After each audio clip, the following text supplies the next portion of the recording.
Hi welcome to Kiran TV. హైదరాబాద్లో హైడ్రా సంచలనాలు సృష్టిస్తోంది. ఇప్పటికే దాదాపు పదుల సంఖ్యలో భవనాలను కూల్చివేసింది, అక్రమంగా నిర్మించిన వాటిని. అలాగే తాజాగా నిన్న మరో సంచలనం నమోదైంది. అదే నాగార్జున గారి ఎన్ కన్వెన్షన్ హాల్ని కూల్చివేయటం. అఫ్కోర్స్ ఆ తర్వాత కోర్టు దీని మీద స్టే ఇచ్చింది. అప్పటికైతే కూల్చివేతలు అయితే ముగిశాయి. అయితే దీని మీద పెద్ద వివాదం నడుస్తోంది. నాగార్జున గారేమో ఇది పట్టా భూమి అంటున్నారు. కాదు, ఇది చెరువును ఆక్రమించుకొని నిర్మించింది కాబట్టి కొట్టేశామని హైడ్రా అధికారులు అంటున్నారు. అయితే ఇవాళ హీరో నాగార్జున కాదు ఈ అంశంలో. హీరో ఎవరు అంటే కసిరెడ్డి భాస్కర్ రెడ్డి గారు. ప్రస్తుతం నాతో పాటుగా స్టూడియోలో ఉన్నారు కసిరెడ్డి భాస్కర్ గారు. భాస్కర్ రెడ్డి గారే నిజమైన హీరో అని చెప్పాలి. ఎందుకంటే చూడండి, ఇది జనం కోసం అనే సంస్థ పెట్టి దాదాపు 25 ఏళ్లుగా జనం కోసం పోరాడుతూ ఉన్నారు. ఈ జనం కోసం అనే స్వచ్ఛంద సంస్థ పెట్టి ఎక్కడెక్కడ ఎంక్రోచ్మెంట్లు ఉన్నాయి, ఎక్కడెక్కడ ప్రజల అసౌకర్యానికి గురైన వెంటనే దీని మీద పోరాటం ప్రారంభిస్తారు కసిరెడ్డి భాస్కర్ రెడ్డి గారు. కసిరెడ్డి భాస్కర్ రెడ్డి గారు ఇచ్చిన కంప్లైంట్ మేరకే ఇవాళ హైడ్రా కమిషనర్ చర్యలు తీసుకోవటం జరిగింది. ఈ కంప్లైంటు ఇది మొదటిది కాదు. 2011లో రంగారెడ్డి జిల్లా కలెక్టర్ గారికి ఇచ్చిన కంప్లైంట్ 2011లో. ఆ తర్వాత దీనికి సంబంధించి మళ్ళీ లోకాయుక్తకి వెళ్ళింది. అక్కడి నుంచి ఈ సంస్థ ఈ అంశం ఆ రోజు నుంచి నలుగుతూనే ఉంది. పలు సందర్భాల్లో చర్చకు వస్తుంది, ఆ తర్వాత మళ్ళీ వెనక్కి వెళ్తుంది. బహుశా హీరో కాబట్టి నాగార్జున గారు మేనేజ్ చేశారా అని కూడా చాలామంది చర్చించుకున్నారు. మరి చివరికి పాపం పండింది అనాలి. ఇవాళ దాన్ని కూల్చివేయటం జరిగింది. సో మనతో పాటుగా కసిరెడ్డి భాస్కర్ రెడ్డి గారు నిజమైన హీరో ఉన్నారు. నమస్తే సార్. నమస్కారం అండి. మీ పోరాటానికి హ్యాట్స్ ఆఫ్ సార్. ధన్యవాదాలు. దాదాపు 14 సంవత్సరాల పాటు అలుపెరగకుండా పోరాటం చేశారు. ఇవాళ హైడ్రా తీసుకున్న చర్యలు మీకు సంతృప్తినిచ్చాయా? ఈరోజు ఏ ఎన్జిఓ అయినా, ఒక స్వచ్ఛంద సంస్థ కార్యకర్త లేదా ఒక సామాన్య పౌరుడు తన దగ్గర జరుగుతున్న అన్యాయాన్ని అక్కడ పనిచేస్తున్న సంస్థలకు, ఆ వ్యవస్థలకు చెప్పుకుంటాడు. ఆ వ్యవస్థలు ఏమీ స్పందించినప్పుడు ఆ కార్యకర్త, ఆ పౌరుడు నిరాశకు లోనవుతాడు. గత 25 సంవత్సరాల నుంచి మేము చేస్తున్న అనేక ఉద్యమాల్లో 2010 నుంచి 2012 ఇప్పటికి 14 సంవత్సరాల మా ఈ తమ్మిడికుంట చెరువు ఆక్రమణ పోరాటాన్ని ఒక ముగింపు దశకు ఈరోజు వచ్చిందంటే నిజంగా ఇంతకంటే ఆనందించాల్సిన విషయం వేరే ఏం లేదు. మేము తిరగని కార్యాలయం లేదు, ఎక్కని కోర్టు లేదు, చెప్పుకొని వ్యక్తి లేడు, అధికారి లేడు. కానీ మేము ఎక్కడికి వెళ్ళినా ఒక ఆశ్చర్యంగా చూసేవాళ్ళు. వీళ్ళేందబ్బా, వీళ్ళ పనులు వదిలిపెట్టి ఓ పిక్చర్లలాగా తిరుగుతున్నారనే పరిస్థితి అధికారుల్లో, రాజకీయ నాయకుల్లో వచ్చిన ఆ సందర్భం నుంచి ఒక ముగింపు నిన్న వలికిండ్రే. నిజంగా చక్కని ముగింపని మా జనం కోసం భావిస్తున్నది. ఓకే, అయితే మీరు హైకోర్టు మళ్ళీ దీని మీద స్టే ఇవ్వడం, ఏదైనా కానీ ఏ స్థాయిలో ఉన్న వ్యక్తి తన దగ్గర ఉన్న డాక్యుమెంట్ని తీసుకొని పోతే మొట్టమొదట ఏ కోర్టు అయినా న్యాయస్థానం తప్పకుండా స్టే ఇస్తుంది. ఆ తర్వాత దాంట్లో ఉన్న వాటి మీద జరిగిన వాదనలు, డాక్యుమెంటేషన్, ప్రూఫ్స్, అక్కడున్న అధికారులు ఇచ్చే ఏవైతే రిపోర్ట్స్, వీటన్నిటిని ఆధారం చేసుకున్న తర్వాత హైకోర్టు తుది నిర్ణయం తీసుకుంటుంది. ఓకే, ఇప్పుడు నిన్న కమిషనర్ రంగనాథ్ గారు స్పష్టంగా చెప్పాడు. ఏమని? ఇది అక్రమము, అందులో కొంచెం కూడా ఒక గజం కూడా సక్రమమైంది లేదు, వీటికి ఏమాత్రం పర్మిషన్స్ లేవు, కనుక ఇది మేము కూల్చివేసినాము అన్నాడు. ఇంకా అంతకంటే ఎక్కువ కావాలి. కరెక్టే. కానీ నాగార్జున గారు ఏమంటారంటే ఆల్రెడీ కోర్టు స్టే ఆర్డర్లు మరియు కోర్టు కేసులకు విరుద్ధంగా ఎన్ కన్వెన్షన్ సంబంధించి కూల్చివేతలు చేపట్టారు. ఆ భూమి పట్టా భూమి, ఒక్క అంగుళం ట్యాంక్ ప్లాన్ కూడా ఆక్రమణకు గురి కాలేదు. ప్రైవేటు స్థలంలో నిర్మించిన భవనం ఇది. కూల్చివేత కోసం గతంలో ఇచ్చిన అక్రమ నోటీసుపై స్టే కూడా మంజూరు చేయబడింది అంటున్నారు ఆయన. ఒకవేళ ఏదైనా కనుక అలా ఉంటే నేనే దాన్ని డిమాలిష్ చేసేవాడిని, 9 కోట్లు డిపాజిట్ కూడా చేశాననే మాట ఆయన అంటున్నారు. హీరో తన హీరోయిజాన్ని ప్రదర్శించాలి. ఎలా ఉండాలంటే నాగార్జున గారికి లక్షలాది మంది అభిమానులు ఉన్నాడు. ఆయన ఒక గ్రీకు వీరుడు. ఆయన ఈరోజు ఈ విధంగా ప్రవర్తిస్తాడని నేను కూడా అనుకోలేదు. అక్కినేని నాగార్జున గారు, అక్కినేని నాగేశ్వరరావు గారి కొడుకు ఇంత దిగదారి మాట్లాడతాడని మాత్రం నేను అనుకోలేదు. ఏం అవసరం అండి? కోట్లాది రూపాయల రెమ్యునరేషన్ నీకు వస్తుంది, నువ్వు హీరోగా ఒక్క సినిమా తీస్తే నీకు 100 కోట్లు వస్తాయి. ఈ చిన్నది ప్రజలకు అవసరమైన ఒక తటాకం, సుందరమైన తటాకం తమ్మిడికుంట. ఈ తమ్మిడికుంట మీద నీ కన్ను ఎట్లా పడ్డదో, నీ కన్నే పడ్డదో, నిన్నెవరైనా మోసం చేసి నీకు ఇచ్చిర్రో, నిన్ను ప్రలోభ పెట్టించిండ్రో, ఈడ భవిష్యత్తులో అప్పుడు హైటెక్ సిటీ ఇక్కడ వచ్చింది, ఇక్కడ అయితే బాగా వ్యాపారం నడుస్తుంది అని అనుకున్నావో, లేకుంటే నేను ఈ తెలంగాణ హైదరాబాద్ ప్రాంతంలో ఇన్నేళ్ల నుంచి ఇక్కడ సినిమాలల్లో హీరోగా వెళ్తున్నా, నాకు ఈ చెరువును కబ్జా చేసే హక్కు ఉందని నువ్వు అనుకున్నావో ఏమో అని మా జనం కోసం అభిప్రాయపడుతున్నది. ఇంకో విషయం, నిన్న హైడ్రా కమిషనర్ రంగనాథ్ గారు స్పష్టంగా చెప్పిండ్రు. ఏం చెప్పిండ్రు? అందులో ఏమాత్రము అనుమతి లేదు, అన్నీ అక్రమాలే. 3 ఎకరాల 30 గుంటలు చెరువు కబ్జా జరిగింది, మిగతాది పట్టా భూమి అని ఆయన అంటుండు, కానీ అది గురుకుల ట్రస్ట్ భూములు. అవి అది కూడా కాదు, గురుకుల ట్రస్ట్ భూములు. నేను అనుకుంటున్నాను మిగతాది ఈ 3 ఎకరాలు కాకుండా మిగతా 7 ఎకరాలు ఉంది కదా, 10 ఎకరాలు నిర్మించాడు అనుకుంటా. 6 ఎకరాల చిల్లర, ఇది 4 ఎకరాలు అనుకోండి. 3 ఎకరాల 30 గుంటలు అంటే 10 గుంటలు తక్కువ 4 ఎకరాలు. ఓకే, ఇంకొక 6 ఎకరాలు. 6 ఎకరాలు గురుకుల ట్రస్ట్ భూములు. అవి గురుకుల ట్రస్ట్ భూములలో పర్మిషన్స్ లేవు. మీరు చూస్తుంటారు, ఎప్పుడు రోజుకో చరిత్ర వస్తుంటది. అయ్యప్ప సొసైటీ షేర్లింగంపల్లికి సంబంధించి గురుకుల ట్రస్ట్ భూములో అనుమతులు లేవు, చెరువు భూముల్లో అనుమతులు లేవు, నువ్వు కట్టిన దానికి అనుమతులు లేవు. హైడ్రా కమిషనర్ ఒక ఐపీఎస్ ఆఫీసర్ నిన్న స్పష్టంగా నీకు కౌంటర్ ఇచ్చిండు. ఇప్పటికైనా తెలివి తెచ్చుకో నాగార్జున, సామాన్య జనానికి కూడా అర్థమవుతుంది నువ్వు తప్పు చేసినవని. బీఆర్ఎస్కి అప్లై చేయడం అంటేనే తప్పు చేసిన తర్వాత అప్లై చేయడం కదా. బీఆర్ఎస్ను జిహెచ్ఎంసీ రిజెక్ట్ చేసింది, ఒక్కసారి కాదు 2 సార్లు రిజెక్ట్ చేసింది. ఎప్పుడు 2 సార్లు? ఒకసారి రిజెక్ట్ చేసిన తర్వాత ఈ రిజెక్ట్ చేసిన దాన్ని తీసుకొని హైకోర్టుకోండి మళ్ళీ ఆయన నా బీఆర్ఎస్ను జిహెచ్ఎంసీ అప్రూవ్ చేసినట్టు ఆదేశాలు ఇవ్వండి హైకోర్టును అడిగితే ఒకసారి పరిశీలించండి అన్నది హైకోర్టు. హైకోర్టు చెప్పిన తర్వాత కూడా రిజెక్ట్ చేసింది జిహెచ్ఎంసీ. ఒక్కసారి కాకుంటే ఒకసారి చిన్నగా నోట్లో ఏలు పెట్టుకునే పిల్లలకు చెప్పాలని సందేశాలు, హీరోయిజం తోటి డైలాగులు, ఎన్నో రకాల డైలాగులు కొడతావు. అక్కడ నువ్వు చేసిందంతా తప్పు. ఒకవేళ జరిగిన తప్పును స్పోర్టివ్గా తీసుకుంటే, హాయ్ మా హీరో ఏదో పొరపాటు చేసి ఉంటాడు, ఎవరో తప్పుదారి పట్టించుంటారు అని నీ అభిమానులు అనుకునేవాళ్ళు. నేను ఈ సందర్భంగా నాగార్జున గారి హీరో, నేను ఇప్పటికీ మర్యాదతో పిలుస్తున్నా, హీరో నాగార్జున గారి అభిమానులకు పిలిపిస్తున్నా, స్వచ్ఛందంగా నాగార్జున గారి మీద ఒత్తిడి తీసుకురండి. దాదాపు ఈ 15 సంవత్సరాల్లో దాదాపు 2 దశాబ్దాలు అయింది అక్కడ ఆయన కబ్జా చేసి, 25 ఏళ్ళు అయింది. 15 ఏళ్ళు వ్యాపారం చేసుకున్నావు, రోజు 2 కోట్లు సంపాదిస్తున్నావు, సంవత్సరానికి 300 కోట్లు అంటే దాదాపు 4,000 కోట్లు సంపాదించిండు.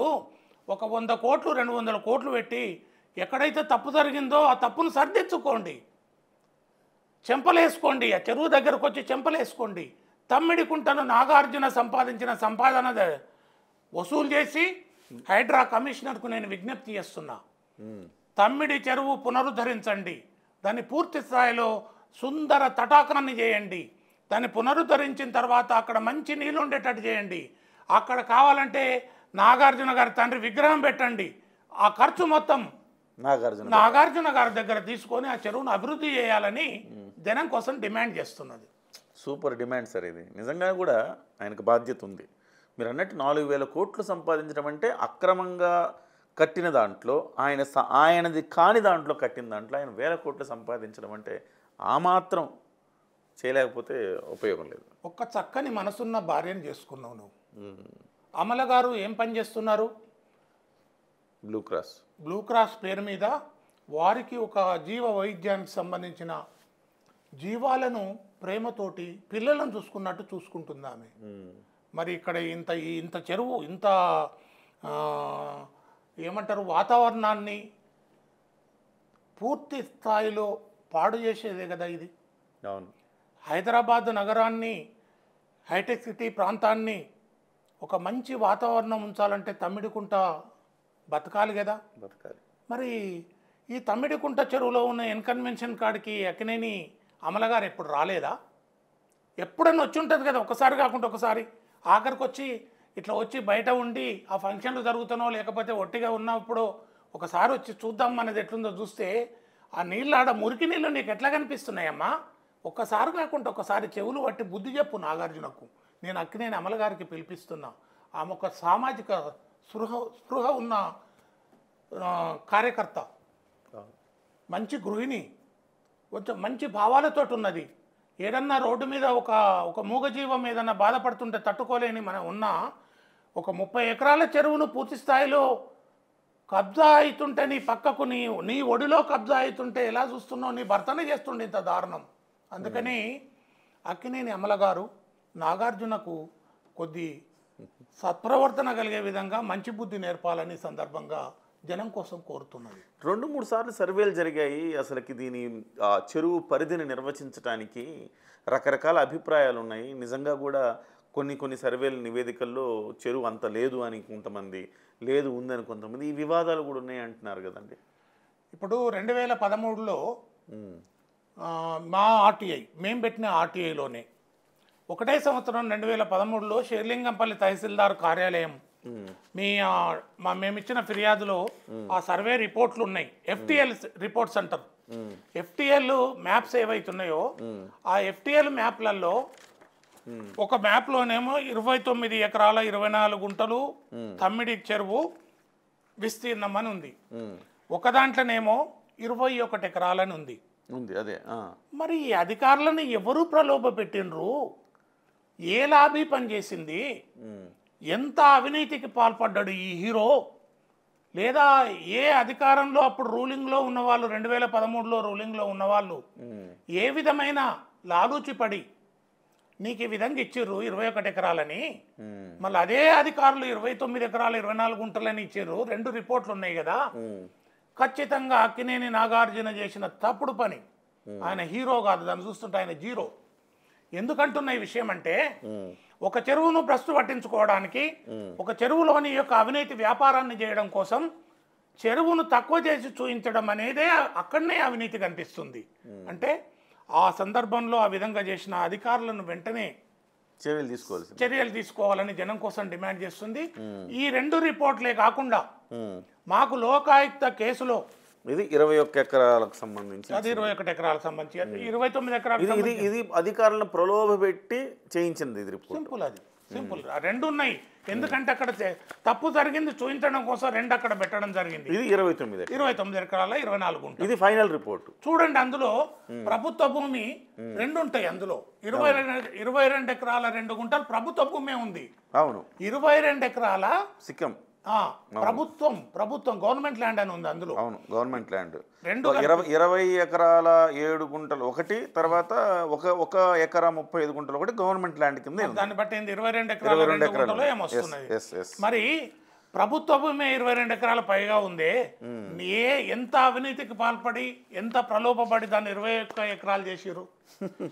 అది కాకుండా బఫర్ జోన్ ఉంటుంది, దానికంటే ముందు FTL ఉంటుంది, ఫుల్ ట్యాంక్ లెవెల్ ఉంటుంది. ఇవన్నీ కలిపి 3 ఎకరాల 30 గుంటలు నువ్వు కబ్జా చేసినావు కదా, క్లియర్గా రిపోర్టే చెప్తుంది కదా. మరి నీవు కబ్జా చేసిన మరి రిపోర్ట్ ఇచ్చినప్పుడు నువ్వు ఒక హీరో ఏం చేయాలి? అరే ఏదో తప్పు జరిగిపోయింది, నన్ను ఎవడో బ్రోకర్ గాడు మోసం చేసిండు, నేను ఇప్పటికైనా సరి చేసుకుంటా, ఇది నాకున్న ఆస్తుల్లో ఇది ఒక లెక్క కాదు, మా అయ్య నుంచి వచ్చిన ఆస్తులు నాకు మస్తు సరిపోతాయి. కామధేనువు కదా సార్, ఎలా వదులుకుంటాడు? 300 కోట్ల రూపాయలు అన్నారు మీరే సంవత్సరానికి.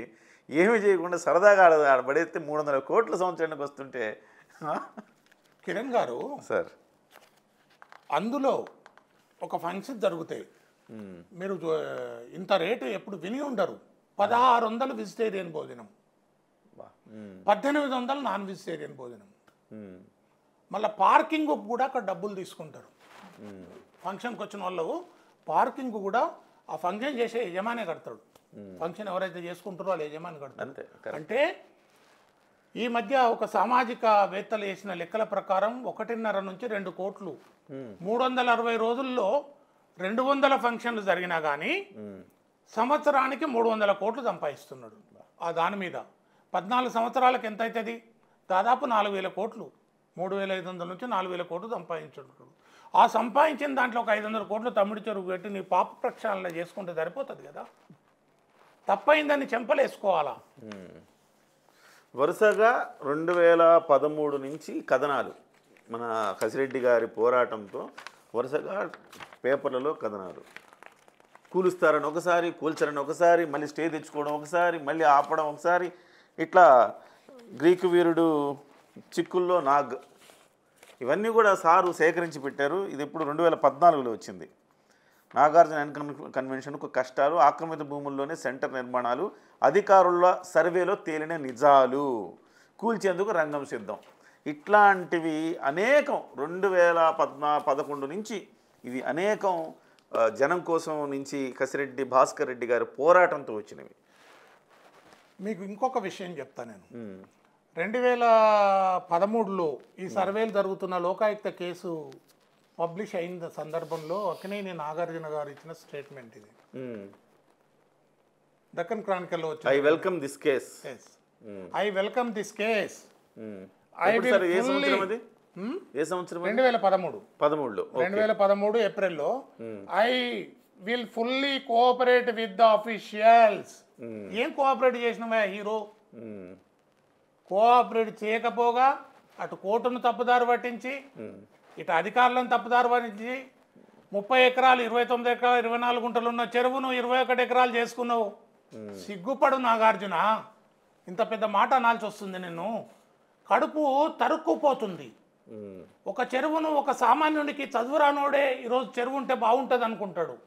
అక్కడున్న పశుపక్షాదులకు, అక్కడ జీవచరాశులు ఉంటాయి కదా, చేపలు, వాటికి ఇలాంటివన్నీ గతంలో మంచిగా అక్కడ స్థానిక గ్రామీణ వాతావరణంలో ఈ తమ్మిడి కుంటలో ఆటలాడుకునే వాళ్ళు, ఈతలు కొట్టేవాళ్ళు, ఆ చెరువు నీళ్లు తాగేవాళ్ళు. అటువంటి చెరువులను ప్రశ్న పట్టించిన నాగార్జున, ఇప్పటికైనా నువ్వు పునరాలోచించుకో, నువ్వు చేసిన తప్పును నువ్వు గ్రహించు. ఇంత చక్కగా ఇచ్చినావు. I will face this case అన్నావు. This case will be put to rest అన్నాడు. మళ్ళీ అక్కడనే అహంకారం. ఈ కేసు నిద్ర అది ఫుల్ స్టాప్ పెడతాం దీనికి అన్నాడు. అంటే నేను దేనికైనా సిద్ధం, దీన్ని నేను మేనేజ్ చేసుకుంటాను అర్థం. సింపుల్. ఆయన హీరోయిజం అంతా మేనేజ్ చేసుకోవడమే. సార్ 2011 నుంచి మీ పోరాటం సాగుతూ ఉంది.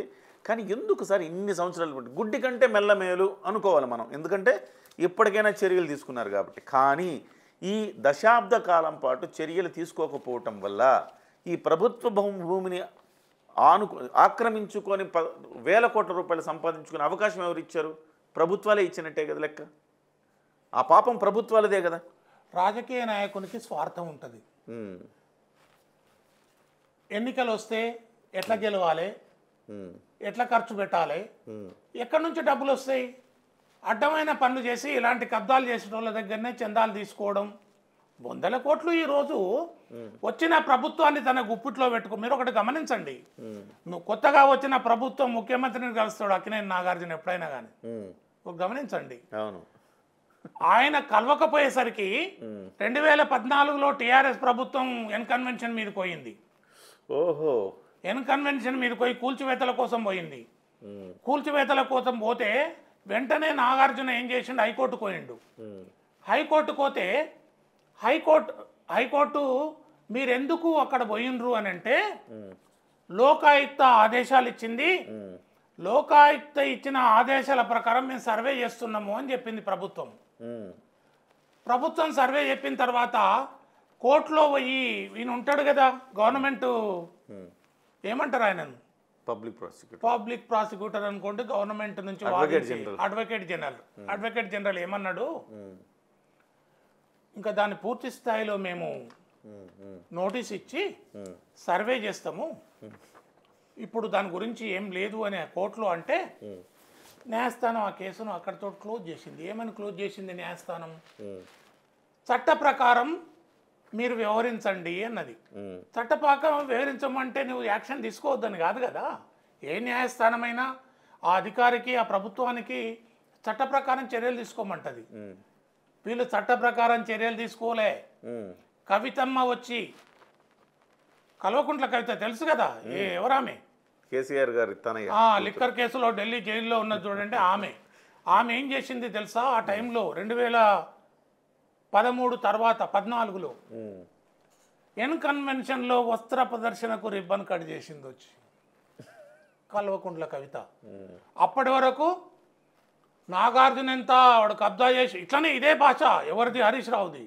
వాడు కబ్జా చేసిండు, తెలంగాణ ఆస్తులన్నీ దోసుకున్నారు ఆంధ్రోళ్ళు, అక్కినేని నాగార్జున హైటెక్ సిటీలో నడి ఎత్తున తమ్మిడికుంటను కబ్జా చేసి ఎన్ కన్వెన్షన్ కట్టిండన్న హరీష్ రావు మంత్రి అప్పుడు, KTR municipal minister, CM KCR. సరిగ్గా 3 మాసాల లోపట ఏం ఒప్పందాలు జరిగినాయో తెలియదు. 3 మాసాల లోపట నాగార్జునకు సంబంధించి వేదికల మీద వీళ్ళు భాగస్వాములు అయిపోయారు. ఓకే. నాగార్జున కోడలు తెలంగాణ బ్రాండ్ అంబాసిడర్ అయింది అప్పుడు. దేనికి? చేనేత వస్త్రాలకు. ఎట్లా జరిగింది మార్పు చూడండి. మా జనం కోసం అప్పుడే అనుకుంది. ఈ 10 కుచ్ కాలా హై అప్పుడే మాకు అర్థమైంది. అర్థమైన తర్వాత చూడండి, ఇది 2013లో అప్పుడు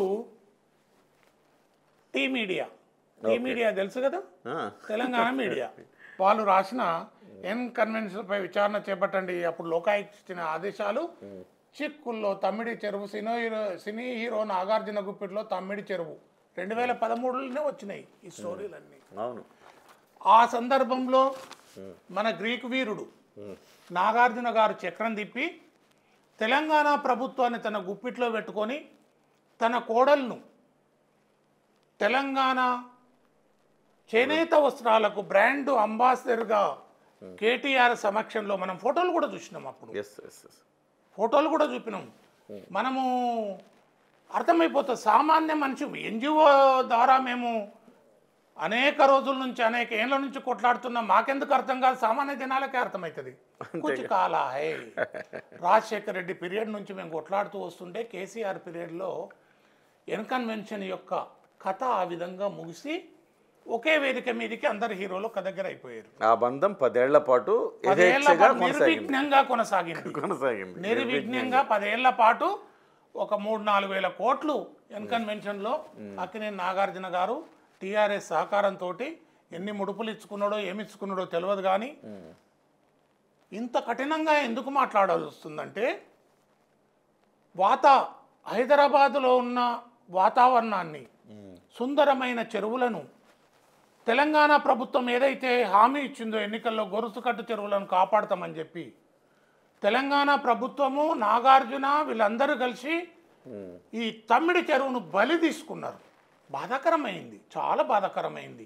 ఒక్క కుంట కాపాడబడితే దాని విస్తీర్ణం 3 కిలోమీటర్ల రౌండ్లో భూగర్భ జలాలు పెరుగుతాయి. దానివల్ల భవిష్యత్తు తరానికి ఎంతో ఉపయోగపడుతుంది. చెరువులో మంచి వాతావరణం ఉంటే అందులో చేపలు, అన్ని జీవరాశులు బతికే అవకాశం ఉంటుంది. దాన్ని మంచిగా సుందరీకరణ చేస్తే నాగార్జున దాన్ని ఇప్పటికైనా స్పోర్టివ్గా తీసుకొని, ఏదో తప్పు అందరూ చేస్తున్నా పోతాం కదా, ఇట్లా అని మొక్కొని నా తప్పు క్షమించి అంటారు కదా, నువ్వు కూడా చెరువు దగ్గరకు వచ్చి ముక్కు నేలకు రాయి, నువ్వు చేసిన తప్పును అంగీకరించు. నువ్వు తప్పు చేసినావని హైడ్రా కమిషనర్ స్పష్టంగా చెప్పిండు. ఒక ఐపీఎస్ ఆఫీసర్, నిజాయితీ గల రంగనాథ్ గారు అంత స్పష్టంగా చెప్పిండు. నువ్వు ఒక ట్విట్టర్ ద్వారా ఒక అవాకులు చెవాకులు బయటకు పంపినావు, కానీ నువ్వు చెప్పింది అన్ని అబద్ధాలే. హైకోర్టు స్టే ఉందన్నావు, లేదు. కోర్టు న్యాయస్థానము చట్టానికి ఉల్లంఘించి అధికారులు ప్రవర్తించిందన్నావు, లేదు. తప్పుడు సమాచారంతో వీళ్ళు చర్య తీసుకున్నారు. మా జనం కోసం కరెక్ట్ సమాచారం ఇచ్చింది. 15 ఏళ్ళ మా పోరాటంలో ఎప్పుడు కూడా మేము తప్పుడు సమాచారం వేయలే. విత్ డాక్యుమెంటేషన్, విజిట్, అధికారి రిటర్న్ డాక్యుమెంట్, ఆర్టీఐలో ఉన్న ఆధారాలు మా దగ్గర ఉన్నాయి. కనుక అక్కినేని నాగార్జున గారు, మా ఆవేశాన్ని, ప్రజల బాధను మీరు ఇప్పటికైనా గమనించండి. మీరు ఏ విధంగానైనా ఈ మా మాటలు, మీరు ఎంత బిజీగా ఉన్నా కూడా, ఎన్ని కోట్లు మీరు సినీ ఫీల్డ్లో సంపాదిస్తున్నా కూడా, ఎక్కడ పోతామండి? 6 అడుగుల భూమి అంతే చాలు మనం పోయినప్పుడు. ఎందుకు ఇంతగానం ఆశ ఎందుకు? తెలంగాణ ఆస్తుల మీద మీ కబ్జా ఎందుకు? ఈ మాట నేననలేదు. హరీష్ రావు, కేటీఆర్, కేసీఆర్, కవితమ్మ ఇచ్చిన నినాదాలు, వాళ్ళ నినాదాలను నేను రిపీట్ చేస్తున్నా అంతే. వెంటనే స్పందించు, తమ్మిడికుంటను ప్రభుత్వానికి అప్పజెప్పు, లేదా నివేదాన్ని పూర్తి స్థాయిలో డెవలప్మెంట్ చేసి మా హీరో అక్కినేని నాగేశ్వరరావు గారి విగ్రహాన్ని అక్కడ పెడదాం.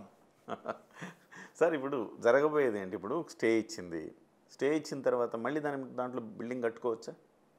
అంటే మహా అంటే ఒక 2-3 కోట్లు 5 కోట్ల రూపాయల బిల్డింగ్ని డిమాలిష్ చేశారు అనుకుందాం. 5 కోట్ల రూపాయలు పోయినట్టు. మళ్ళీ ఇంకో 5 కోట్లు పెట్టి కట్టుకోవడం ఆయనకేం కష్టం కాదు కదా.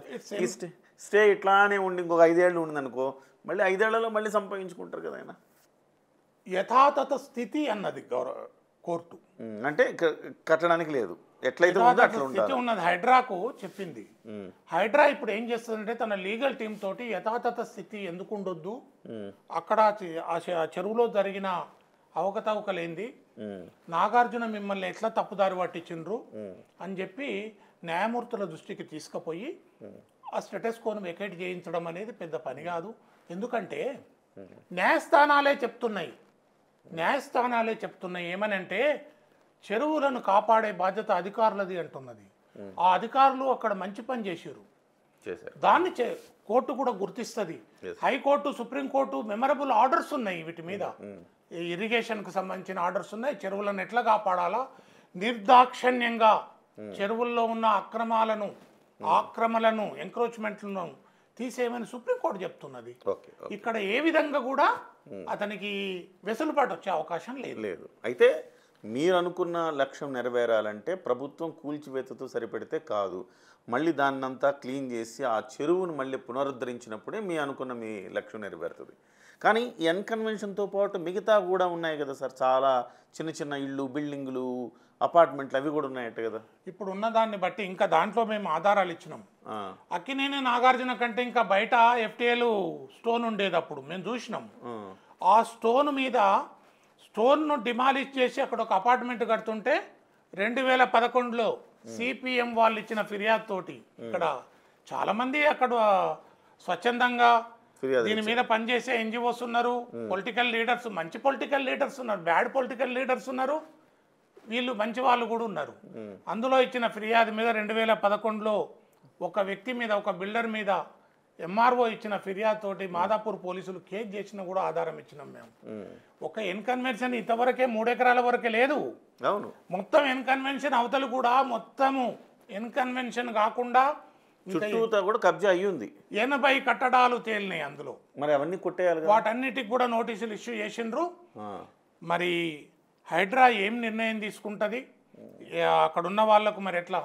ఇప్పుడు నేనేదో కొనుక్కున్నా మోసపోయినా అంటే కాదు, చట్టం అట్లా చెప్పలేదు. నీది ఏదైనా కానీ తెలిసి చేయాలా. ఒకసారి ఒక ప్రాపర్టీ కొనేటప్పుడు అది దాని మంచి చెడు, అది చెరువు ఉందా, కాలువ ఉందా, అది మొత్తం లీగల్గా ఉందా, ఇక్కడ ఏముంది, తక్కువకు వచ్చినంత మాత్రంలో కొనేస్తే భవిష్యత్తులో నీవే నష్టపోతావు, తర్వాత బాధపడవు. తెలిసి కొనుక్కున్నాడు అంటే తప్పు అనుకుందాం, తెలియక కొనుక్కున్నాడు. ఇప్పుడు నాగార్జునకి నష్టమేం లే, మీరు అన్నట్టు ఒక 4000 కోట్లు సంపాదించాడు.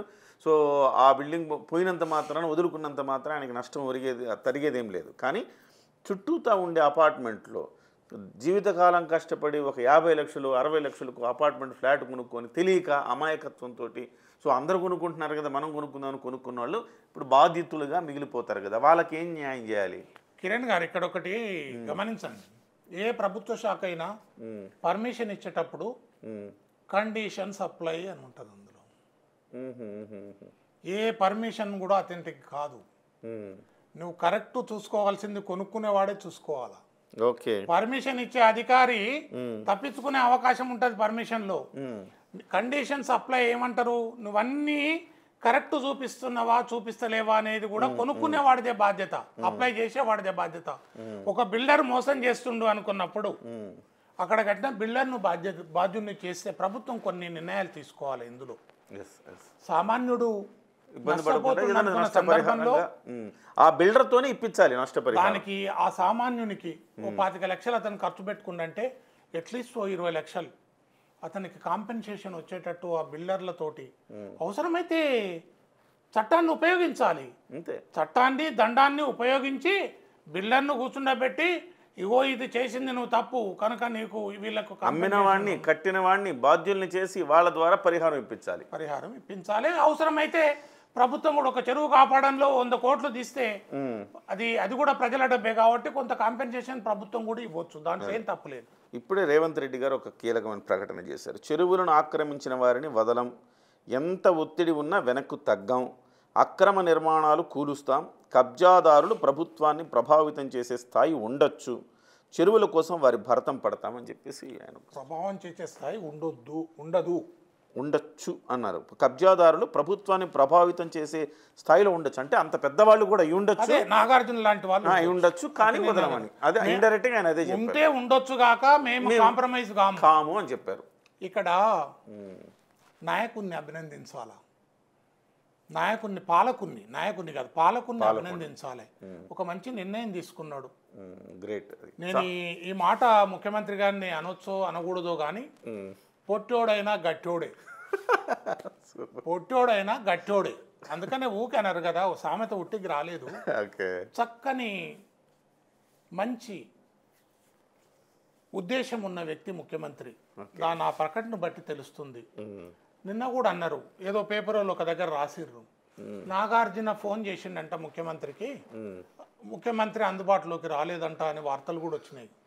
మాకు పూర్తి నమ్మకం ఉంది ఈ నాయకుని మీద, ఈ పాలకుని మీద, ఆ కమిషనర్ యొక్క కమిషనర్ మీద మాకు నమ్మకం ఉంది.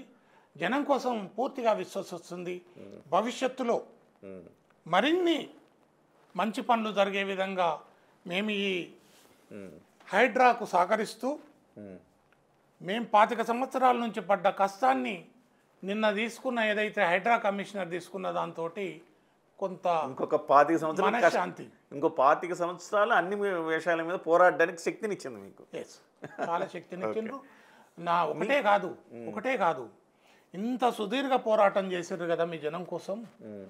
వెరీ గుడ్, ప్రొసీడ్ అని చెప్తున్నారు నిన్నటి నుంచి చాలా మంది. Great sir, great. చాలా మంది మీకు ఇంత అంటే మీరు పోరాడింది చిన్నవాళ్ళు. మీరు రేవంత్ రెడ్డి గారే అన్నారు ప్రభుత్వాన్ని ప్రభావితం చేసే స్థాయి వ్యక్తులు ఉండొచ్చు అని రేవంత్ రెడ్డి గారు అన్నారు. మరి అలాంటప్పుడు మిమ్మల్ని కూడా ప్రభావితం చేయడానికి, మిమ్మల్ని కొనడానికో, రాజీ ఫార్ములాకో, బెదిరించడానికో మీ పట్ల కూడా ఇలాంటివి జరిగే ఉండొచ్చు కదా. మా జనం కోసం సంస్థ ఏర్పాటు చేసినప్పుడే ఒక నిర్ణయం తీసుకున్నాం. ఏదైనా ఒక ఇష్యూ తీసుకున్న తర్వాత ఆ కబ్జాదారు కానీ, ఆ ల్యాండ్ గ్రాబర్ కానీ, ఆ ఎంక్రోచ్ చేసిన వ్యక్తి కనీసం ఫోన్లో కూడా ఎంటర్టైన్ చేయం మేము. ఏ విధంగా జరుగుతుందంటే ఫోన్లు చేయకుండా డైరెక్ట్ వచ్చేస్తారు. వీళ్ళు ఎట్లా టైం ఇయ్యారని డైరెక్ట్ వచ్చేస్తారు. మీకు ఒక విషయం చెప్తా, ఒక ఎమ్మెల్యే తమ్ముడు మా ప్రాంతంలో, ఆయన జ్యూరిస్డిక్షన్ కాదు, పక్క కాన్సెన్స్ ఎమ్మెల్యే తమ్ముడు నా ఇంటి గేటు కాడికి వచ్చి నేను వచ్చిన పలానా ఆయన తమ్ముడిని నేను చెప్పిండు. సరే పలానా ఆయన తమ్ముడు కదా రమ్మంటే వచ్చి కూర్చున్నాడు. ఏంటి చెప్పండి, పలానా దగ్గర 10 గుంటల ప్రభుత్వ భూమి ఉంది, దాన్ని నేను పొజిషన్లో కూర్చున్నా, మీరు సహకరించాలి, మిమ్మల్ని చూసుకుంటాము అన్నాడు. ఓపెన్ మిమ్మల్ని చూసుకుంటాము అన్నాడు. అంటే మీ అన్న పేరు చెప్పినావు కాబట్టి ఈడు వరకు రానిచ్చిన నా ఇంటి లోపలికి లే అన్న, లే వెళ్ళిపోయాడు. ఇట్లా ప్రలోభాలు చాలా పెడతారు. ప్రలోభాలే కాదు, అటాక్స్ కూడా చేస్తారు. నా మీద రివాల్వర్ అటాక్ కూడా జరిగింది. నా మీద ఇట్లా నడుస్తూ ఉన్నా వెనక నుంచి ఒక గన్నేట్ రాయలు వేసిన వ్యక్తి వెనక నుంచి వచ్చిండు. నాకు ఆ నీడ కనిపించింది, చందమామ ఉంది, నేను మొక్తా, పొద్దున్నే సూర్యుని మొక్తా, చందమామ నుంచి ఆ నీడ సన్న పక్క జరిగితే వాడు పక్కకేసి పరిగెత్తేసాడు. నేను నా కుమారుడు ఇద్దరం, నా వ్యాపారం ప్రింటింగ్ ప్రెస్ ఉంటే అక్కడి నుంచి ఇంటికి వెళ్తుంటే మా బాబు అప్పుడు 8th స్టాండర్డ్ వస్తే నా సుజుకి సమ్రాయ్ వెనక కూర్చున్నాడు. ఇంటికి వెళ్తుంటే సరిగ్గా నా అపార్ట్మెంట్ గేటు దగ్గర హెల్మెట్లు పెట్టుకున్న 2 వ్యక్తులు నా బండిని క్రాస్ చేసి ముందరకు వచ్చి రివాల్వర్ తోటి 3 సార్లు టక్ టక్ టక్ అని కొట్టారు. మా వెనుకున్న బాబు నానా రివాల్వర్ అని వాడు దిగేదడివే వాళ్ళు హెల్మెట్లు ఉన్నోళ్ళు పారిపోయారు. మరి కాల్చారా? టక్ టక్ 3 సౌండ్లు వచ్చింది అంతే. బుల్లెట్ రాలే బయటికి. బుల్లెట్ రాలా? వాళ్ళు భయపెట్టాలని చేసిర్రో ఎందుకు చేసిర్రు. అప్పుడు మా క్వారీ ఉద్యమం జరుగుతుంది Chandanagar joint council association 2005 before చెప్పినా కదా, 20 ఏళ్ల క్రితం. 2005 బిట్వీన్. అప్పుడు 5 క్వారీలు భారీ ఎత్తున వాళ్ళకి నష్టం జరిగింది. ఆ విధంగా ప్రయత్నం చేసిర్రు. కేసు నమోదైంది. సెంట్రల్ మినిస్టర్ దత్తాత్రేయ గారు కూడా మా ఇంటికి వచ్చారు. ఆ టైంలో సందర్శించారు. కేసు నాట్ ట్రేసబుల్ అని క్లోజ్ చేసేసారు. Okay okay okay. అట్లా ఆ 2 సంఘటనల తర్వాత నాగార్జున గారు అయితే డైరెక్ట్గా మిమ్మల్ని సంప్రదించాల. ఆ 2 సంఘటనల తర్వాత ఇంకా ఎవడు నా గురించి చెడుగా మాట్లాడడం, ధైర్యం చేయలేకపోయారు. నన్ను భయపెట్ట ఈయన చేస్తే బాగుండదు, ఈయన లొంగే వ్యక్తి కాదని చెప్పి ఎవరూ నాతోటి మాట్లాడే ప్రయత్నం చేసే ధైర్యం చేయలేదు. కానీ ఉద్యమం చేసేటప్పుడు నేను మారుతి 800 ఒక చిన్న కారు కొనుక్కున్నాను సెకండ్ హ్యాండ్లో. చెప్తా, మీరు నాగార్జున గారు ప్రలోభ పెట్టలేదా మిమ్మల్ని అంటే 80,000 పెట్టి కొనుక్కున్నాను. అప్పుడు 80,000 పెట్టి మారుతి 800. నా హైట్కు సరిపోకున్నా నా ప్యాకెట్లో డబ్బులు లేవు కాబట్టి 800లో చిన్నగా ఏదో నడవాలి కదా. ఆ 800 మారుతిలో నేను ఎట్లా తిరిగినా అని ఇప్పుడు అనుకుంటా. మీ కాళ్ళు పట్టవు కదా. ఆ ఒక వ్యక్తి ఒక రాజకీయ నాయకుడు, వాడు సేవాభివృద్ధులు ఎన్నో తీసుకున్నాడు. ఆ మారుతి నేను తీసుకున్న ఈ ఇష్యూ తీసుకున్న టైంలోనే అక్కినేని నాగార్జున పంపించిండంట మారుతి 800 అని అన్నాడు అనేది రూమర్స్. ఇట్లా కూడా బదనాం చేస్తారు. మీరు కొనుక్కున్న 80,000 కారుకు అక్కినేని నాగార్జున పంపించాడు. అక్కినేని నాగార్జున పక్క కూడా నేను ఎన్నడూ చూడలేదు. అక్కినేని నాగార్జున అంటే సినిమాలు ఇప్పటికీ దాంట్లో చూస్తాం, ఆయన హీరోయిజాన్ని చూస్తాం. కానీ అక్కినేని నాగార్జున గారు మీరు మంచి నటులు, ఇప్పుడు కూడా మీరు నటిస్తున్నారు. తమిడికుంట విషయంలో అక్కినేని నాగార్జున నటనా చాతుర్యం చూపిస్తున్నాడు ఇప్పుడు అబద్ధాలతోటి. ఇప్పుడు ఇక్కడ ఆయన villain, Ranganath hero. IPS officer, HYDRAA commissioner Ranganath hero. Telangana Telugu ప్రజల హృదయాల్లో ఈరోజు హీరో రంగనాథ్. ఎక్కడెక్కడి నుంచో హైడ్రా మా దగ్గర పెట్టండి అనే పిలుపులు వస్తున్నాయంట. కానీ ఇప్పటికీ ఇక్కడ నేను సూచన చేయదలుచుకున్నా రేవంత్ రెడ్డి గారికి, చక్కని ప్రయోగం హైడ్రా. సూపర్. రాష్ట్రానికి హైదరాబాద్కే కాదు, దీన్ని తెలంగాణకు విస్తరించండి. జిల్లాకు ఒక హెడ్ను పెట్టండి హైడ్రాకు. దీని మీద నియంత్రణ ఐపీఎస్ రంగనాథ్ లాంటి ఆఫీసర్ని పెట్టండి, ఒక సజ్జనార్ లాంటి ఆఫీసర్ని పెట్టండి. మంచి ఆఫీసర్ను, చిత్తశుద్ధితో పనిచేసే, అవినీతికి పాల్పడని, తన డ్యూటీని చాలా గొప్పగా ఊహించుకునే, ప్రజలకు మేలు చేస్తా అనేది, ఈ సమాజానికి మంచి చేస్తా అనే చిత్తశుద్ధితో ఉన్న రంగనాథ్ గారు లాంటి ఆఫీసర్లు ఈ సమాజానికి, ఈ తెలంగాణకు అవసరం. సార్, ఇప్పుడు ఇక్కడి నుంచి ఇప్పుడు రేవంత్ రెడ్డి గారు తర్వాత రంగనాథ్ గారు బ్యూటిఫుల్ కాంబినేషన్, మామూలుగా లేదు.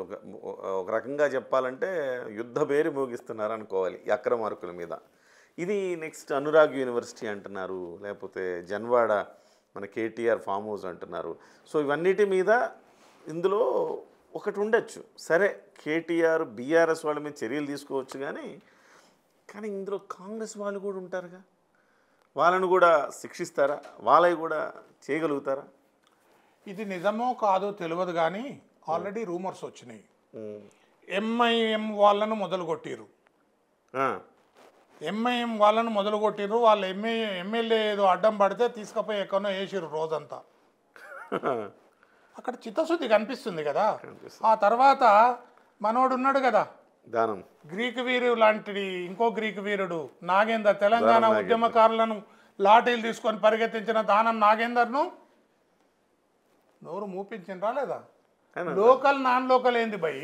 ఆయన సవాల్ వేసాడు కదా, అధికారులు ఇవాళ వస్తారు రేపు మేము లోకల్ అన్నాడు. నేను అదే అంటున్నా, లోకల్ నాన్ లోకల్ ఏంది భయ్? నువ్వు అడ్డమైన పనులు చేస్తావు కాబట్టి ఈరోజు బీఆర్ఎస్లో నుంచి కాంగ్రెస్లోకి వచ్చినావు. నువ్వు నీ గురించి తెలియనిది ఎవరుతున్నారు? నువ్వు 4 సార్లు 5 సార్లు గెలవచ్చు గాక, నీ యొక్క కుయుక్తులతోటి గెలవచ్చు గాక, కానీ దానం నాగేందరు నువ్వు పడుకోబెట్టారు కదా ఇప్పుడు పడుకోబెట్టి. మాట్లాడిండా మళ్ళా బయట మాట్లాడిండా లేదు. అది నాయకత్వం అంటే అది. ఒక్కసారి దానం నాగేందర్నే చేయగలిగిండంటే ఎవరినైనా చేయగలుగుతారు. చేయగలుగుతారు. 111 జీవో కింద ఈ హైడ్రాకు ఆ లిమిట్స్ రాదట.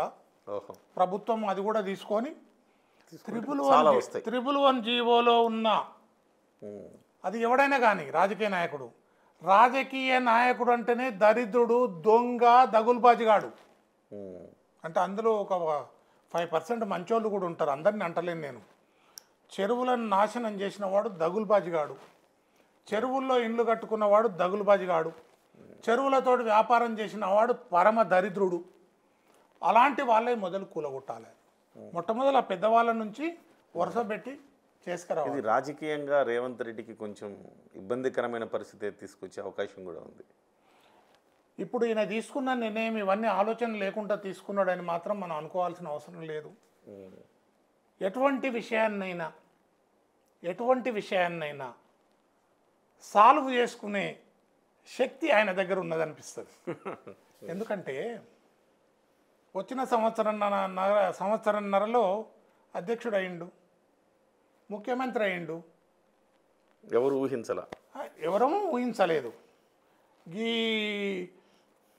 ఈ చిన్నవాడు, నేను నిజంగా ప్రేమతోటి అంటున్నా, నేను విమర్శించట్లేదు ఆయనను, ఎందుకంటే చక్కని పని చేస్తున్నాడు. ఏమన్నా భ్రష్టు పట్టిన రాజకీయ నాయకుల చేతుల్లో భ్రష్టు వచ్చిన చెరువులను కాపాడుతున్నాడు కాబట్టి మంచోడే.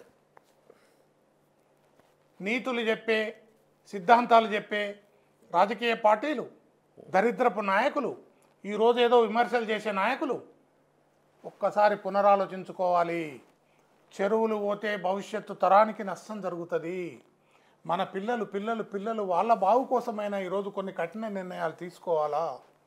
ప్రభుత్వ భూములు మొత్తం కబ్జాదారుల చేతిలో పోయిన తర్వాత రేపటి నాడు మన జనాభా 150 కోట్లకు పోతుంది అంటున్నారు. ఎక్కడి నుంచి భూమి ఏడ మిగులుతుంది? అంటే జనానికి కూడా అర్థమవుతుంది అనుకుంటున్నా భాస్కర్ రెడ్డి గారు. ఎందుకంటే మనకు వర్షం వస్తే హైదరాబాద్ చెరువులా మారిపోతుంది కదా, ఎంతమంది ఇబ్బంది పడుతున్నారు, ఎంతమంది బాధపడుతున్నారు. సో ఈ నాలాలు కబ్జా చేయడం వల్లనే ఇలా జరుగుతుందనే విషయం అందరికీ తెలుసు. కష్టమైన నష్టమైన జనం కూడా సహకరించాల్సిందే. ఇంకొక విషయం ఇక్కడ చెప్తాను. నేను ఉండే చందానగర్ ఏరియాలో, చందానగర్ పోలీస్ స్టేషన్ పక్కకే ఉంటాను నేను. దాని పక్కకే ఒకటి పెద్ద చెరువు ఉంది, గంగారం పెద్ద చెరువు అని, 130 ఎకరాలలో ఉంది. దాని పక్కకి ఇక్కడ మియాపూర్లో పటేల్ చెరువు అని ఉంది. ఆ టాకీ టౌన్ థియేటర్లు కట్టారు చెరువులో. దాని మీద నేను కూడా హైకోర్టుకు పోయినా, ఇంకా అదొకటి పెండింగ్ ఉంది. హైడ్రా చేసే పని అది కూడా ఒకటి ఉంది.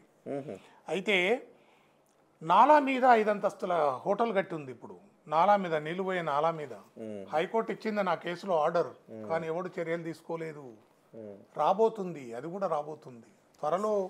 నిన్న వాళ్ళు మీ మీడియా వాళ్ళు నిన్న అడుగుతున్నారు, నెక్స్ట్ ఎక్కడ మీది అని అంటే చెప్తా అని చెప్పిన. ఎందుకు ఆగుతున్నారు, ఎవరి మీది కోతురు నెక్స్ట్ అన్నారు. అంటే ఈ గుప్పిటి ఇప్పుడే ఇప్పొద్దు, ఇప్పితే వాళ్ళు జాగ్రత్త పడతారు అని చెప్పిన. ఇప్పుడు మీ దగ్గర వెల్లడించిన కదా ఒక ఇష్యూ. అవును, ఆ 2 చెరువులు 7 సంవత్సరాల నుంచి చుక్క నీళ్లు లేకుండా చేసిండ్రు అభివృద్ధి పేరు మీద, సుందరీకరణ పేరు మీద. నెక్స్ట్ టార్గెట్ అదే మీకు. ఆ చెరువులలో నీళ్లు లేవు ఇప్పుడు. ఆ నీళ్లు లేని చెరువుల కారణంగా గతంలో 300 ఫీట్లలో బోర్లు పడే మాకు ఇప్పుడు 2000 ఫీట్లలో నీళ్లు పడుతున్నాయి. కారణం ఏంది? ఒక చెరువు నాశనం అయితే ప్రజలకు ఎంత ఇబ్బంది అవుతుంది, నీటి కొరత ఎంత ఏర్పడుతుంది అనేది ఇక్కడ అర్థం చేసుకోవాలి. చెరువుల వల్ల భూగర్భ జలాలు పెరిగి చాలా ప్రజలకు చాలా సౌకర్యంగా నీటి లేని పరిస్థితి పోతుంది, నీటి ఎద్దడి పోతుంది. ఒక చెరువును కాపాడితే, ఇదివరకే చెప్పిన నేను, డయా 3 కిలోమీటర్స్ చెరువు చుట్టుముట్టు భూగర్భ జలాలు 200 ఫీట్లకు నీళ్ళు వస్తాయి. ఓకే భాస్కర్ రెడ్డి గారు, ఇప్పుడు ప్రగతి నగర్ దగ్గర పెద్ద చెరువు ఉంది, దాన్ని కూడా కబ్జా చేసి అపార్ట్మెంట్లు ముందుకు దూసుకొస్తున్నాయి. దాని మీద ఎప్పుడైనా దృష్టి పెట్టారా? అంటే నా దగ్గరకు కూడా ఒకటి వచ్చింది, ఒకటి యాడ్ చేయమని ఒకళ్ళు వచ్చారు నా దగ్గరికి. నేను చేయను, రిజెక్ట్ చేశాను. కారణం ఏంటంటే అది చెరువు భూమిలో ఉన్నది. అది వీళ్ళు ఇప్పుడు ఏం చేస్తున్నారు, ప్రీ లాంచ్ ఆఫర్ పెట్టి 2000 రూపాయలకే ఎస్ఎఫ్టీ అని అమ్మేస్తున్నారు. తర్వాత రేపు పొద్దున అది చెరువు భూమిలో ఉందని హైడ్రా లాంటివి కూల్చేస్తే వాళ్ళ పరిస్థితి ఏమవ్వాలి? 2000 రూపాయలకు ఎస్ఎఫ్టీ అమ్ముతూరంటే, ఇప్పుడు 5-6 వేల రూపాయలు ఎస్ఎఫ్టీ ఉన్న భాగ్యనగరంలో హైదరాబాద్లో 2000 రూపాయలకు అమ్ముతూరంటే ఖచ్చితంగా కుచికాలాయే. అంతే కదా, కుచికాలాయే. మరి ఇంతకుముందు మీరు అన్నారు పేదవాడు మధ్యతరగతి వాళ్ళు కొనుక్కుంటే అది కూలగొడితే వాళ్ళ పరిస్థితి ఏంది? మరి 2000 రూపాయలకు ఆశపడి కొనుక్కునే వాడిది కూడా తప్పే కదా. తప్పే ఉంది. అయితే ఏ చెరువైనా కానీ స్థానికంగా కొద్ది చైతన్యం రావాలి. వచ్చింది ఇప్పుడు. ఈ చైతన్యం స్వచ్ఛంద సంస్థలు చేసిందే అనుకోండి, మాలాంటి సంస్థలు పోరాటం చేయడం వల్ల అనుకోండి, ఇప్పుడు వచ్చిన హైడ్రా లాంటి సంస్థ తీసుకుంటున్న చర్యల కారణంగా చాలామందికి ఒక చైతన్యం వచ్చింది. మేము కూడా ఈరోజు హైడ్రా దగ్గరికి పోతాం. ఈరోజే నాకు వాట్సాప్లో ఒక మెసేజ్ వచ్చింది. చెప్పిన ఒక ఎంక్రోచ్మెంట్ జరిగింది, దాన్ని తీసుకుపోయి తెల్ల కాగితం మీద రాసి కింద ఆయన పేరు రాసి సెల్ నెంబర్ వేసి హైడ్రా ఆఫీసులో కంప్లైంట్ చేసి వచ్చిండు. అంటే హైడ్రా కారణంగా ఈ హైదరాబాద్ నగరానికి మంచి జరగబోతుంది అనేది ఇదొక శుభ సూచన. మీలాంటి వాళ్ళ వల్ల అనేక మంది స్ఫూర్తి పొంది, అంటే మీలాంటి వాళ్ళు కంప్లైంట్ ఇచ్చి పోరాడినంత మాత్రం కాదు, చర్య తీసుకున్నారు కాబట్టి ఇప్పుడు చాలామంది ఇది వాళ్ళకు ఒక దారి చూపించినట్టు అయింది, ధైర్యంగా పోరాడడానికి ఒక వెసులు పట్టించినట్టు అవుతుంది. నిన్నటిది మాకు ఒక నైతిక విజయం. వీడేం చేస్తారా, ఇట్లనే అరుస్తూ ఉంటాడు, ఫిర్యాదులు చేస్తూ ఉంటాడు, వస్తుంటాడు, పోతుంటాడు, వాడు మొండోడు, వాడు బతక నేర్చినోడు కాదు అని విమర్శలు చేసిన వాళ్ళే ఫోన్లు చేసి 2-3 రోజుల నుంచి గుడ్, కంగ్రాచులేషన్స్, మీకు విజయం ఆలస్యమైనా మీకు విజయం దక్కింది, ఇది ఖచ్చితంగా నైతిక విజయం, మీ పోరాట స్ఫూర్తిని అభినందిస్తున్నామని చాలామంది తెలియని వాళ్ళు తెలుసు. మీకు ఒక కొత్త విషయం చెప్తా. ఈరోజు నాకు తిరుపతి నుంచి ఫోన్ వచ్చింది. మా దగ్గర ఒక చెరువు ఉంది, శ్రీకాకుళం నుంచి ఫోన్ వచ్చింది. గ్రేట్. నేను మీరంటే అనబోతున్నా, నెల్లూరులో ప్రధానమైన ఒక వర్షపు కాలువ మీద ఒక హోటల్ కట్టారు. ఇలాంటి వాటికి భాస్కర్ రెడ్డి లాంటి వాళ్ళు నెల్లూరులో ఉంటే బాగుండే అని నేను అనుకుంటున్నా. నిన్నటి హైడ్రా యాక్షన్ తర్వాత తెలంగాణ, ఆంధ్రప్రదేశ్లో ఉన్న ఈ దాదాపు 9 కోట్ల ప్రజలలో ఒక 100 మంది భాస్కర్ రెడ్లు తయారవుతారేమో అని నాకు అనిపిస్తుంది. డెఫినెట్గా అవుతారు. ఖచ్చితంగా అప్రిషియేషన్ చేయక తప్పదు హైడ్రా కమిషనర్కు. ఖచ్చితంగా చెరువులు కాపాడడం వల్ల పుణ్యం వస్తుంది, చెరువులు కాపాడడం వల్ల మంచి వాతావరణం వస్తుంది. ఈ ప్రకృతిని కాపాడడం వల్ల మనం కూడా ఆరోగ్యంగా ఉంటాం. దీన్ని దృష్టిలో పెట్టుకొని ఇంట్లో ఉండి ఊకదంపుడు ఉపన్యాసాలు ఇచ్చేవాళ్ళు బయటకు వచ్చి హైడ్రాకు సహకరించండి. మీ పక్కన జరుగుతున్న ఏదైతే అవినీతి, అక్రమాలు, ఎంక్రోచ్మెంట్స్ను హైడ్రా దృష్టికి తీసుకురావాలని, ఈ ప్రభుత్వం తీసుకున్న ఈ చర్యలను, ఈ సంస్థను ప్రోత్సహించాలని జనం కోసం కోరుకుంటున్నది. Thank you so much sir. ఎందుకంటే మీరు ఒక స్ఫూర్తి ప్రదాత, ఇలాంటి ఒక పోరాటాలకి మీరు స్ఫూర్తి ప్రదాతగా నిలిచారు. ఇవాళ మీరు మొదటి హీరో అయితే, రెండో హీరో రేవంత్ రెడ్డి, మూడో హీరో రంగనాథ్ గారు. సో మీరు ముగ్గురు హీరోలే. ఇవాళ హీరోగా చెప్పబడుతున్న నాగార్జున జీరో అయ్యారు. ఇది చాలామందికి ఒక కనువిప్పు కలగాల్సిన అవసరం ఉంది. కాబట్టి మన హ్యాట్స్ ఆఫ్ టు ముగ్గురు హీరోలకి కిరణ్ టీవీ తరఫున హ్యాట్స్ ఆఫ్ చెప్తున్నాను. కిరణ్ టీవీ తరఫున ప్రజల్లోకి ఈ ఒక మంచి కార్యక్రమాన్ని తీసుకెళ్తున్న మీకు కూడా ధన్యవాదాలు. Thank you.